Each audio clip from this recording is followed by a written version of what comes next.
Okay, so this is chapter 3 of Exposed and Ignored. All right, how pesticides are endangering our nation's farm workers. Into chapter 3. Workers lack adequate information to protect themselves from pesticides. Zoom in a little bit. Okay. Farm workers are usually unaware of the pesticides to which they are exposed. The health effects of such exposure, or the laws meant to protect them from exposure, or the laws that are meant to protect them from exposure, they are ill-equipped to take the necessary precautions to guard against associated risks.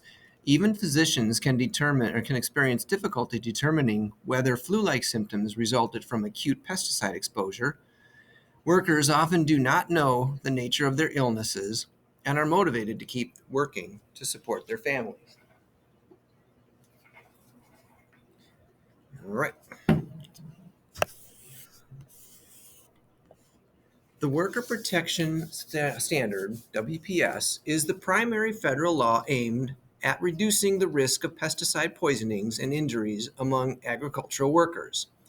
Administered by the EPA, the WPS contains requirements for safety measures such as pesticide safety training for farm workers, notification of pesticide applications, and emergency medical assistance. The WPS provides weak protections for workers. It assumes that they will have sufficient information and will be willing to complain when the law is violated. For example, employers are required to provide each worker with a pesticide safety training once every 5 years. This training covers only the general health effects of pesticide exposure and steps that they can take to minimize their exposure.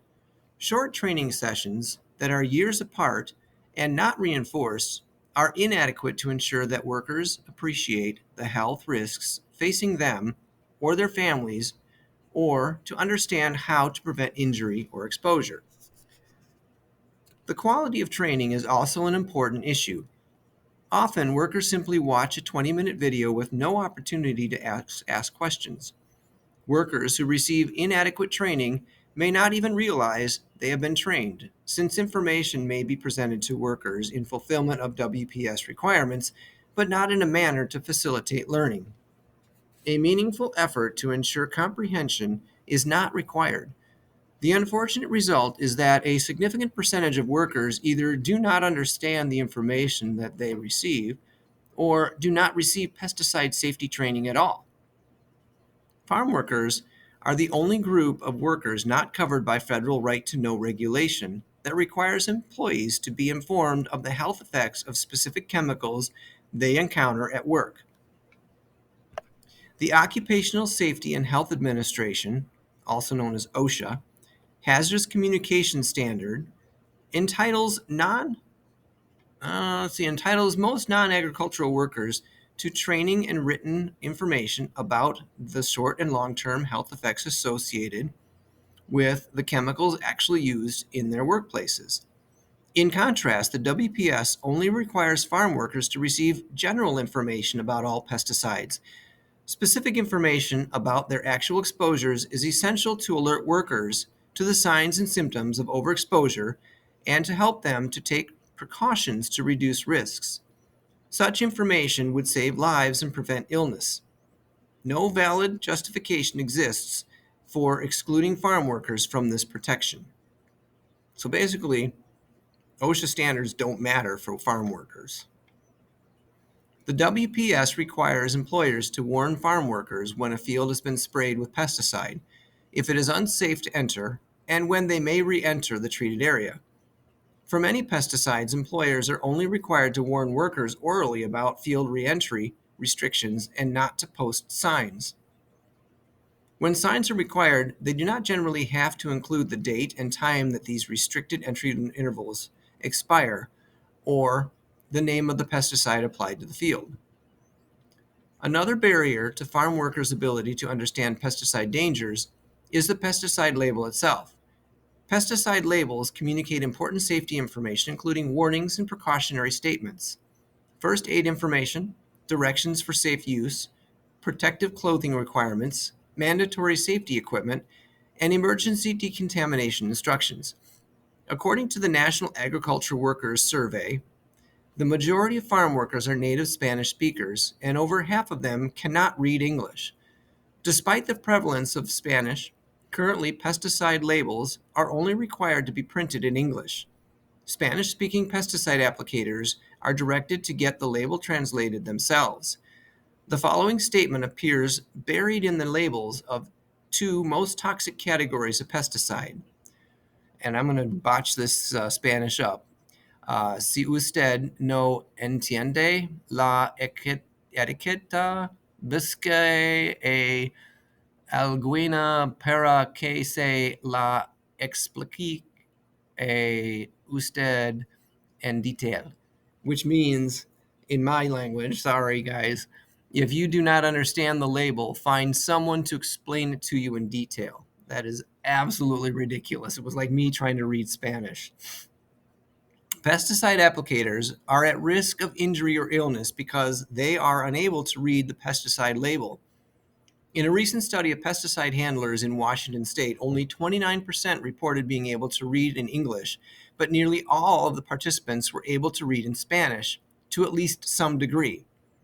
Researchers found that pesticide handlers who are not able to read English showed significantly higher pesticide exposure, as measured through blood work, than handlers who could read English to some degree. I'm over here now. The current labeling system is inadequate to protect workers from the risks of mishandling pesticides and places a tremendous burden on employers and supervisors. Translation of specific label information can be challenging. Most growers and supervisors are not bilingual and able to translate the important information on a label. In the best case scenario, supervisors might explain the required protective equipment and directions for use, but they will not translate all of the label material, such as symptoms of exposure. Workers need to know what symptoms indicate exposure and when they should seek medical attention. Under the current system, there is no guarantee that workers and handlers have access to the relevant label information. In the event of an accident, a worker needs to read the first aid instructions immediately. Including Spanish translations on the labels would ensure that this information could be quickly and accurately explained by supervisors and accessed by workers. Without the benefit of a label in the appropriate language, farm workers are ill-equipped to protect themselves, others, or the environment. Chemical manufacturers prepare the labels they can and should provide. Chemical manufacturers prepare the labels. They can and should provide Spanish language versions. Chapter 4. Employers must provide workers with the means to protect themselves from pesticide poisoning. Farm workers are exposed to pesticides in a variety of ways: direct spray, spray that drifts from its target, contact with pesticide residues on the crop, or soil, spills, splashes, or defective, missing, or inadequate protective equipment. Farm workers' children and other family members are often indirectly exposed to pesticide through residue on workers or through pesticide drift. Pesticide handlers, the workers who mix, load, and apply pesticides, are at especially high risk of coming into contact with pesticides. Graciela's story. This is in Pearson, Florida. Ever since I was a little girl, I worked. First in Mexico and then here in Florida. I always thought that work was a good thing, something that built character, but I didn't realize that someday work would be the cause of so much pain in my family. Graciela lives in a small community in Pearson, Florida. Despite its size, Pearson still manages to hold the title of Fern Capital of the World. Low-hanging tarps stretch over a vast area of land, providing a shelter for ferns, destined for the global flower market to grow. The humid climate and long hours of direct sunlight in this area of Florida provide an ideal environment for this greenery to flourish. Longtime Pearson residents recall that ferneries began as far back as the 1920s. and soon became a staple industry. Because of the strength of the ferneries, immigrant communities flocked to this area, building a solid workforce for the busy production of ferns. Graciella's family moved to this area of Florida when she was a young girl. I'm going to zoom in a little bit more on that. I remember heading to the ferneries throughout my summer vacation with my mother. At the beginning, I would play with my friends. We would race through the long rows, and sometimes when the sprinklers went on, we would rush under them, trying to cool down our bodies. The sprinklers, Graciela mentions, are often used in chemigation, the channeling of pesticides through sprinklers or irrigation pipes. Often, farm workers and children, especially, aren't aware that this water could actually contain dangerous chemicals. As Graciela grew older, she began to work alongside her mother, carefully and quickly cutting the bundles of ferns with sharp shears. Eventually, Graciela married and had 2 daughters, and just as her mother had done, she brought her own children with her to the ferneries. It seemed to make the most sense to me. I remember as a young girl how much I loved running and playing in the lush ferns. I also thought it was really important to spend as much time with my daughters as possible. I didn't want to leave them in daycare all day, nor could I afford so.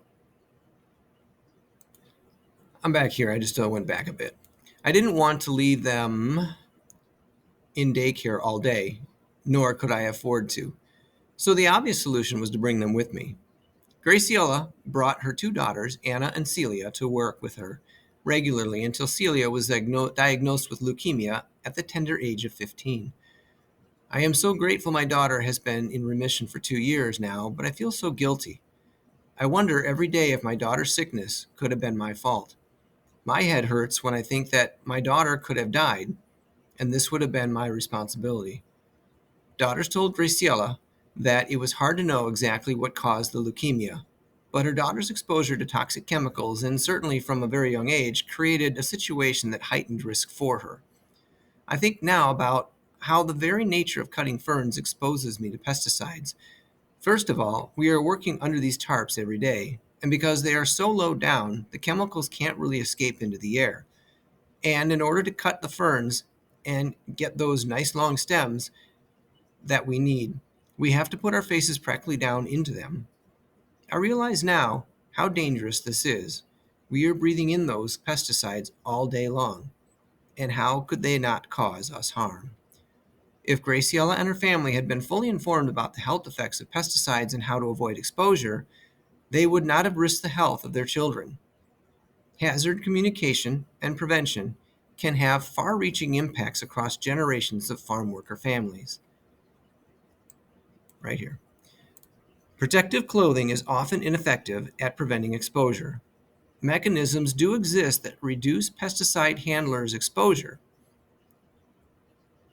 The WPS should be revised to require the use of engineered equipment or technology to create a physical barrier preventing pesticides from coming into direct contact with pesticide handlers. For example, rather than having workers spray pesticides on fields while sitting in an open cab of a truck, the WPS would require enclosed cabin or cab equipment and a ventilation system. When workers handle organophosphates and N-methyl carbamate pesticides, 2 particularly dangerous classes of pesticides, employers should give workers the option of blood tests to monitor exposure to these neurotoxic chemicals before symptoms or illnesses. California and Washington have implemented a system to monitor workers who handle these types of pesticides. The number of poisonings involving these pesticides has gone down considerably.